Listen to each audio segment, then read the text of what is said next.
All right, guys. Thank you guys for joining. We're going to start now. I think more and more people keep coming in, and we'll just let them roll on in when they arrive. Thank you guys for taking the time out of your day for joining us with this webinar on premiumization, getting customers to pay more for your brands. Today's webinar is going to be recorded. So for those who don't make it or those who make it, I want to relook at some of the stuff we talked about today. We will send this out. If you guys have any questions, there should be a Q&A box. Feel free to just type that in, and at the end, we'll be answering some questions. As well as if you're having any sound or video issues, obviously send that forward as well. I don't believe there's any issues. There shouldn't be, but in the event there is, I'm going to blame it on the webinar service. So first off, thank you guys. It's great to see I'm seeing a lot of different representation across the brands today. So it's great to see some interest in this topic that, it's obviously something I'm very passionate about, but I'm only passionate about it because it's so relevant and so helpful to a lot of our clients. So I first wanted to start with discussing the outline of today. So we're going to discuss a little bit about the background of one of the kind of key challenges with why premiumization is such a hot topic right now. And then we're going to look at where the opportunity is with it. So we've kind of been focusing on how we can bring this to life for clients and help them, help market better and more effectively with their brands and products.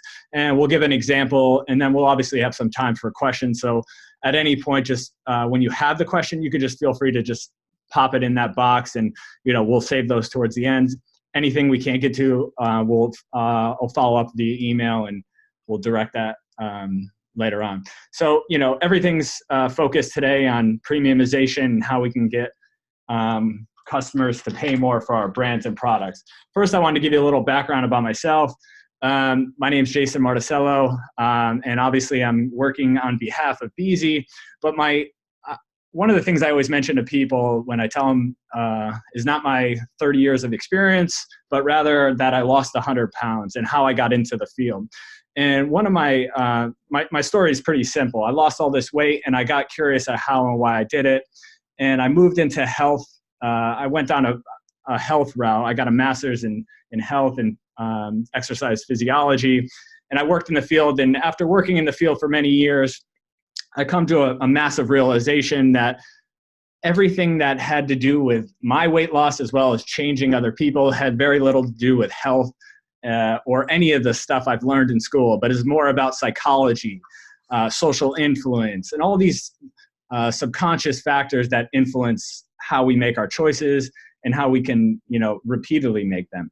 So I pivoted into behavioral science, and I was very fortunate to work with a small boutique firm under Dr. David Neal, and I got to work with many of the scientists that kind of pioneered a lot of the work in the industry. And I went back to business school, and I ended up moving up to New York, and I started working with Beezy, which I'll highlight now.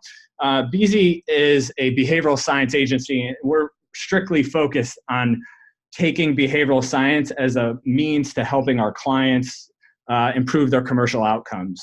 So we combine a lot of different, not only just rigorous behavioral science that I would say is a cut above a lot of what's in industry currently, but also melds that with some of the best marketing strategy and consumer insights to make stuff very practical and actionable for our clients. So that's the background. Let's get into premiumization. So the key, many of you guys may be familiar with what's going on in the industry, but it really gets summarized by a lot of private label brands and store retail brands are coming out of the woodworks and are starting to chew into share of some of the national brands that have been around for decades. And I find no image better represents this than this issue than this one right here. So we have Golden's mustard. It's one of the oldest continuously operating mustard brands in the United States, third largest manufacturer of mustard. And then we have Great Value Walmart brand, which is almost a category equivalent of Golden. And, you know, this is, I think there's a couple of key things to take away from here is store and private retail brands are becoming category equivalents with national brand names. And also in certain cases are charging more. This is kind of like an interesting paradox here. I kind of wonder what is the purpose of a brand if you know, some new companies are able to just come in and charge more with the for having a similar category, a similar product in the category. So why is this happening and what's going on? You know, if we look at this on a deeper level, and if we understand, you know, many of you guys may be familiar with Ehrenberg Bass and how brands grow. And one of the things that, you know, brands focus on is creating distinctive assets, creating differentiation with customers. And, you know, there's a lot of benefit to that. But if we understand what customers are doing in their minds, they're kind of doing the equal and exact opposite. You know, they're actively trying to resist differentiation. They're trying to simplify, bucket, and categorize everything as one and the same.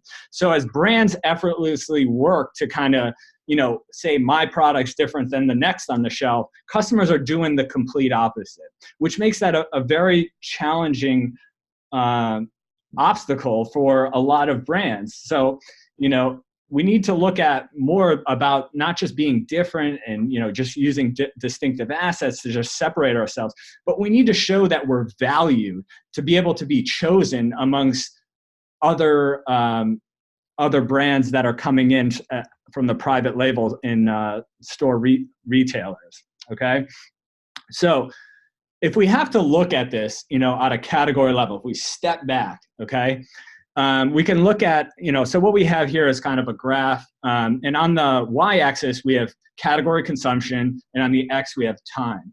And if we break this down, we can look at like category growth in phases. So, you know, if we look at it, obviously we have penetration, which is obviously always going to be a major driver of category growth. But as you get more mature in a category, the reliance on penetration decreases, and we have to shift to more premiumization strategies. So historically, we've always focused on penetration, maybe some loyalty, but there's actually, for brands to grow, we need to actually look at ways in which we can premiumize.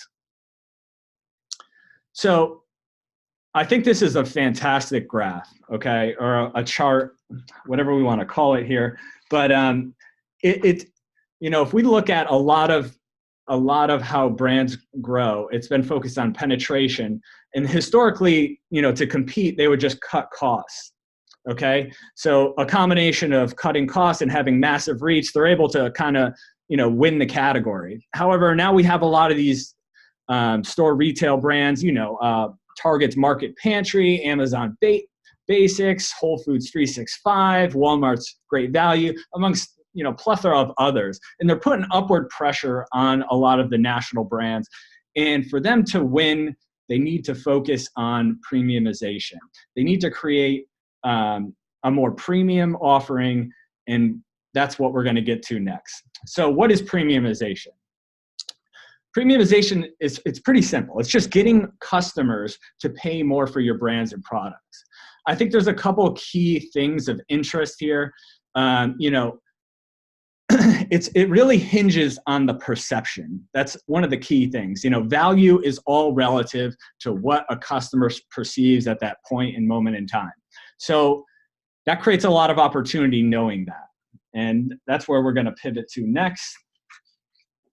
So let's first define, you know, I want to clear up a little bit of confusion sometimes when we think about premiumization.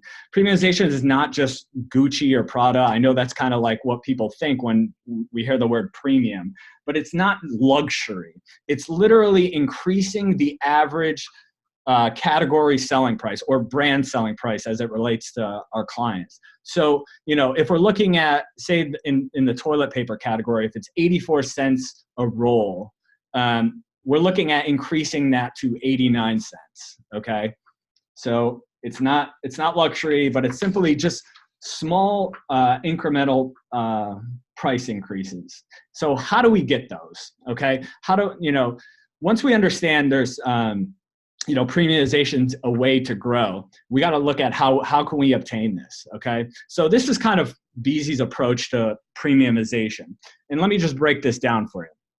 So we obviously, it's a brand's job to create a demand for a product, or as well as the brand itself. And then, how we focus on increasing premiumization is through 5 strategic paths of premiumization. And then there's also 3 levels for which that this can be implemented on. And ultimately, this will increase our customers' willingness to pay more for a product. So we're going to double down in each of these areas, or in each of the paths. So where do the paths come from? Okay. So it's first worth noting that, the paths come from come deep from science. Okay. So a lot of how customers value brands and products is not so linear as one may think. There's not just a simple recipe for that. So when we look at, how customers value brands and products, we went deep into the literature, looking at different types of different disciplines of science to look at how angles where customers can perceive value in different ways. So, and by looking at the different dimensions, we're looking at ways where we can find competitive advantages amongst competitors to isolate opportunity. So let me break down some of these 5 paths a little bit more. So first, evolutionary psychology. This is one of the big areas where a lot of customers are willing to pay for a need for safety. We've been designed to survive and reproduce, and to do that, we need to rely on known quantities, things that are predictable. So brands and products can charge more to the extent that they can appeal to these types of needs in life. So one of the examples I always give is like hotels and restaurants. We all may be familiar, when we're around traveling, there's always a plethora of options. However, when it comes to brand names, we know and can predict that experience, that stay, what it's going to be like. So customers are willing to pay more for that because we know it's going to be safe. We know it's going to be an ideal opportunity for us to appeal. We're going to simply appeal to our need for safety in that case, instead of having an unpredictable experience that may lead us in the wrong area. So one of the things I'm going to mention is, especially for the safe bet, this area that comes out of evolutionary psychology, but how can this relate to more consumer packaged goods, and how can we appeal to our customers to want to buy us out of that need for that reliable, safe, and known, familiar experience? So the next one we have here is economics. So obviously a lot of people, we have this inner need to want to grow, challenge, progress, and customers do want innovative things. So this is kind of a little bit of a reciprocal to our need for safety because it requires change. So to the extent that customers perceive innovation in something that's new, they'll pay more money for it. The next is cognitive psychology, which kind of ladders down to creating a memorable experience. Customers will pay more for experience, okay? And there's plenty of ways in which we can do this, okay? So, when we say experience, we may think of like something like Disney, someone who goes like to major lengths to, think about before they go to the actual park, to actually in the park and arousing emotions, getting engagement, and then creating a more memorable, positive experience. Now, those same principles can be thought of on an actual product we buy in the store. It's just many times we just kind of think about the product itself and just using it, as opposed to thinking about buying it in advance. What is it like to shop for it? What is it like to research it? What is it like to use it? What is it like to open it? So there's many layers. And to the extent that we can make an experience more memorable, this is another opportunity to create more value or to extract more value out of customers. I did want to take a step back to economics and, innovation. I did want, obviously all of these are based on perceived value. And, the example I always give with innovation is, pods, Tide Pods. I know there may be some P&G folks on, this is a disruptive innovation that, that did very well. On the other end, I always, some of the work I've done with Gillette is,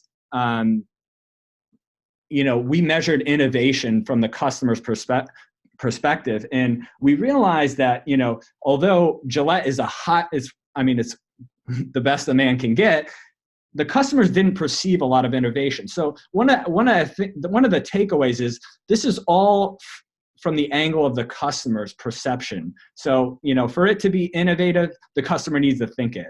It's not an internal thing from the brand company side. Now we're going to biology. Biology, people are willing to pay more money to conserve energy. The staple example I always give here is, Amazon. They go to ridiculous lengths to get people to to remove friction, to reduce the amount of clicks, to remove thinking, to remove cognitive effort. So to the extent that we could do that, customers will be willing to pay more.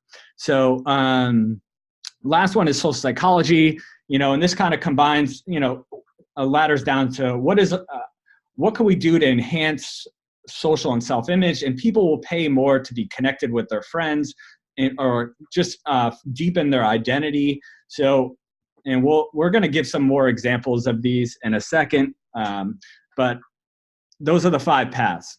So one of the next areas I want to dig into here is the different paths of premiumization and how it relates to just a category. I think the bottled water category is a fantastic example that illustrates premiumization at its finest. They took a category where, in other words, water is virtually free and accessible to 99% of households, yet people are not only paying for bottled water, but they're paying premium prices. And it's interesting here. So like, if we look at Life Water, for example, this what they're focusing on here is paying more by enhancing image. They took a bottled water and literally just created a nice fancy package that allows people to express some more of their image, their identity, and show it to others, and people are paying more for it. Another example we have here is with Smart Water, and mind you, these are coming from some of your big CPG brands. So, I'm not quite sure what's underneath a lot of the water, but these are just some really good executions of some of these premiumization pathways. So pay more for innovation. So, water, like this is just an example of just taking water and adding things to it, which is becoming a popular opportunity in the different types of drink space, such as, adding sparkling, making it alkaline, adding antioxidants, adding, saying it's a certain type of pH. So finding these right levers for getting people to pay a premium, there's definitely opportunity to innovate in that space. Okay, great. So now we're going to move on in into the case example here. So I kind of wanted to break down a little bit of how we go about premiumization strategically to help our clients. So here's an example from that we recently done, and one of our clients, they are, I'm not going to indicate who they are here, but it is in the motor oil category. And so here's an example of what the current issue is. It's pretty representative of the premiumization issue we highlighted previously, but they actually branded the issue. They call it the muddy middle. And what they're experiencing, our clients, obviously one of the ones in the muddy middle. There's a lot of private label retail store brands on our left that are intruding on some of the major retailers. There's one that kind of has a predominant share in the space, but they call it the muddy middle because they need to get in, they need to get out. They're getting squeezed by a lot of retailers, and we need to figure out ways for which we can overcome not only store and private retail, but also the other brands in the category. So how do we go about this? There's kind of two main ways. One is a premiumization analysis. So when we look at, we obviously, I mentioned the 5 paths, okay? And one of the key things I wanted to mention with the 5 paths is they're not mutually exclusive. Why we narrowed on the 5 paths is because they're comprehensive, but we could make like 10 paths. We can make 7 paths. But the point is, and we had more, but we narrowed down to what is most effective for identifying competitive advantages within a category. So the goal is to be exhaustive, to find ways in which customers will perceive value, but also to make it to make it effective for actionability, to identify, and that's to identify competitive advantages. We want to identify where to play, where not to play. Okay, so in this instance, so what we'll do is we'll measure customers along these 5 dimensions. So we have some validated instruments to capture these dimensions, the customer's perceptions in these 5 spaces. And we recognize a couple big swathing, like white spaces, big opportunities to command a price premium. So once we go from that strategic analysis, we need to figure out how to execute and how to, bring this to market. So, I do want to mention a lot of cases, a lot of people are, doing behavioral science, and, I commend the efforts. I think that's fantastic. They're finding ways to maybe even premiumize too. And from our perspective, it's, very important to look at it strategically first and tactical second. A lot of companies are, just getting right into the tactics, but yet, they may lose that long-term vision and, keeping that competitive advantage against their other competitors. So what we like to do is find these big opportunity spaces first, and then figure out how to action in them to create long-term competitive advantage, sustainable competitive advantages. So the first path is looking at strategic. The second is testing different opportunities to premiumize. And this is just a simple design of our experiment we ran. We have obviously the independent variables and the behavioral dependent variables. And I'm going to break down the independent variables but I just want to kind of give you a high level of the flow. So we have 3 branches here, and ultimately we're looking for ways in which we can untap value from customers. So the first branch is we're looking at different contexts for which customers will pay a premium price. And we all know that, like, a lot of our products, they're now the ways in which we can buy them and shop them and experience them are completely, they're completely changing. There's different, we're seeing things in different places, we're seeing them online. So, and we're able to look at how people are not only adjusting their, how much we're really interested in looking at how people are willing to pay more based on different locations. And I'll double down on that in a sec. The second one is looking at testing framing pack use. So we recognize there's this opportunity with ease, and we'll be testing different cues that frame that, and which ones are gonna untap the most value. Okay, and the third is the control. Obviously, we test everything relative to a control. We want to look at what's the difference. We want to be able to look for effective change. Last thing was, all of our experiments involve a behavioral dependent variable. This is just across the board. We use a skin in the game approach. We try to mimic the behavior as opposed to asking what would someone choose, what would someone buy, how much would they pay. We want to invest. We want people invested in their actual outcome that they would most likely choose. And this is one of our flagship things we do with all of our research experiments. So to break down the context, so we're going to look at, this is the branch one here. Branch one, as I mentioned, there's all different ways where people frame up and determine that this is a good price to pay.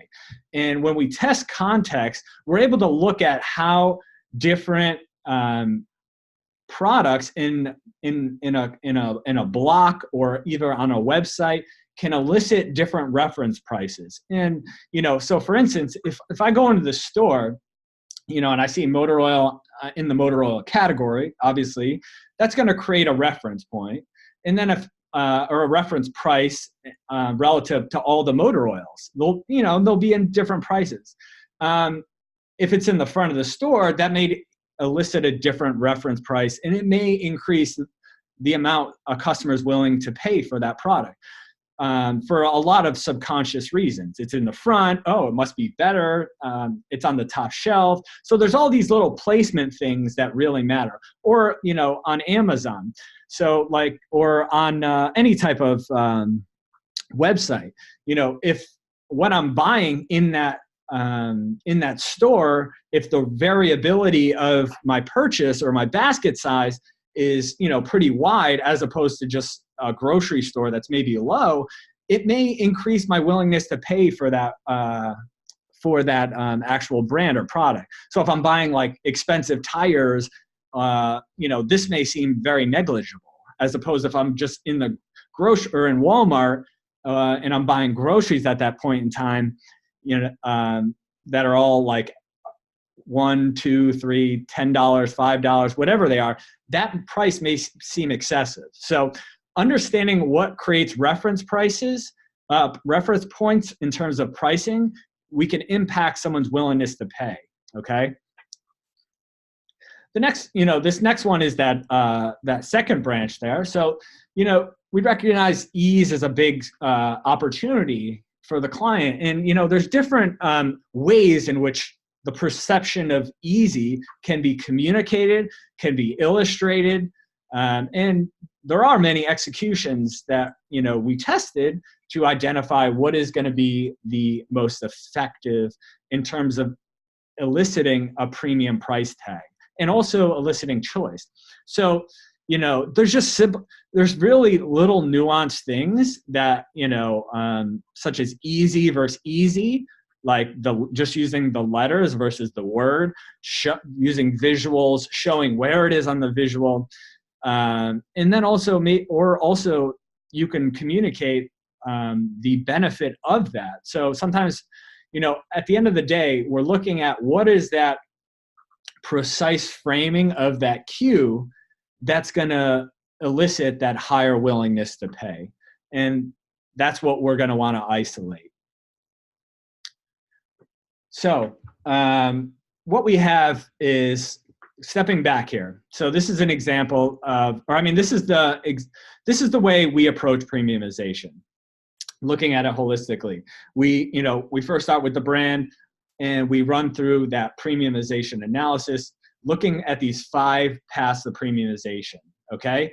Within that, there's these 3 levels. We can premiumize at the brand level. Okay. We can also premiumize at the product level, as well as the context. Okay. And then from there, we're going to look at different ways and test them using different behavioral science methods, as we just discussed, for ways to identify what's going to be the most increase the willingness to pay a premium for that brand or product. So how can BZ help? As we mentioned, there's two key things when it comes to premiumization in terms of our approach. One is looking for more or less where to play and where not to play, identifying these white spaces with this category analysis for premiumization opportunities. The second one is the testing those paths. So when we recognize what are within those 5 paths to premiumization, what are the tactical executions we're going to be testing? Is it going to be framing? Is it going to be is it going to be executed on a pack? And is it going to be a situation or location? But the idea is we take a strategic path and then align that and test that behaviorally to find which tactical executions are going to most effectively premiumize that brand in wherever they are distributed. So we are we're about 30 minutes, a little over 30 minutes past the hour. And I think we're going to open things up for questions. If anyone has any questions, feel free to pipe them in the Q&A.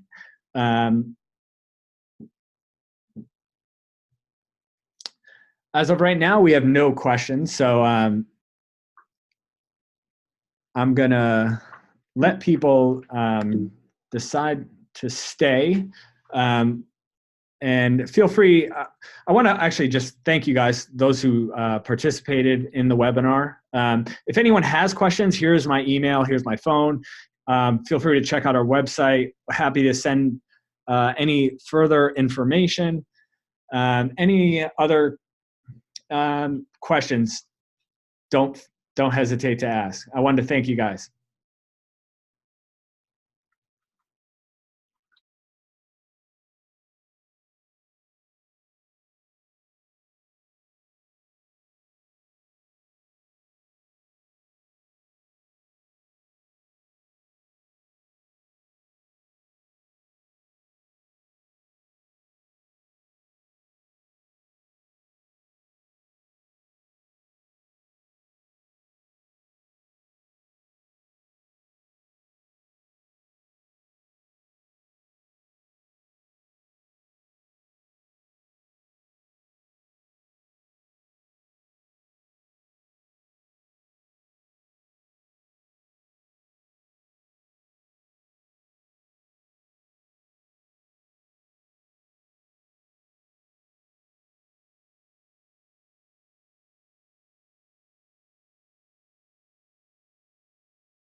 Hey, Adrian, got your question.